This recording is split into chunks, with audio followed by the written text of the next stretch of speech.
Xente e máis xente dáse cita estes días na Festa do Marisco do Grove. A afluencia de visitantes é constante nas fins de semana, pero tamén en xornadas laborables como a de hoxe, no medio da semana. A edición número 62 deste evento encara xa a súa recta final cunha moi boa resposta por parte do público que, de novo, acude a esta cita na procura dos mellores produtos do mar. Muy bien, me gusta la feria y está muy bien. Muy bueno todo.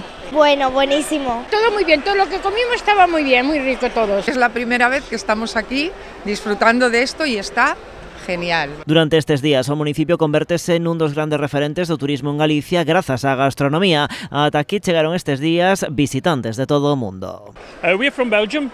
Este home, por exemplo, contanos que ven de Bélxica por negocios e tamén por vacacións e que vir á Festa do Marisco forma parte das súas vacacións. Ademais de turistas internacionais, como sempre, a festa recibe multitude de visitantes chegados de todos os recunchos de España. Venimos de Sevilla, estamos de luna de miel, así que contentos de venir, probarlo todo, hemos coincidido o no, ha sido sorpresa la verdad, no sabíamos que era la feria y muy contentos la verdad. Hacía ya 40 años que no había venido y desde entonces me enamoré de esto.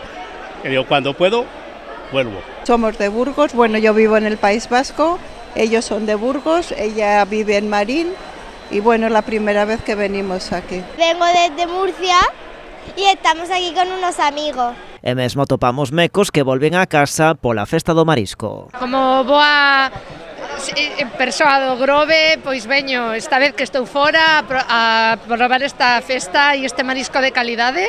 Me parece exquisito, me parece as racións son excelentes. O polvo, a zamburiña e a navalla seguen gañando adeptos, ao igual que o arroz de mariscos que está rexistrando boas cifras, situándose como o cuarto prato máis demandado. Nas mesas tamén atopamos pratos de mexillón, empanada, ameixas ou berberechos.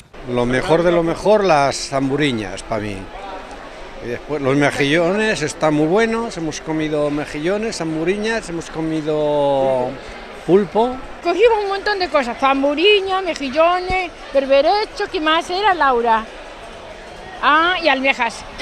Todo muy bien, y ahora vamos a comer algo más, un poco de pulpo y más zamburiñas. Bueno, hemos pedido pulpo aquí Percebe y en la otra nave hemos cogido ostras y mejillones. Pois sobre todo cousas de cuncha, as volandeiras, as navallas, as ameixas, a mariñeira, moi ricas. Berberecho, almejas al vapor, pulpo y zamburiña. De momento eso. Pulpo, almejas, mejillones, zamburiñas y vamos a seguir. Riquísimo, la verdad que subí aquí al norte y probarlo todo fresco, rico. Una maravilla, la verdad. A festa complétase con distintas propostas musicais ao longo de toda a programación. A edición deste ano vai rematar este vindeiro domingo.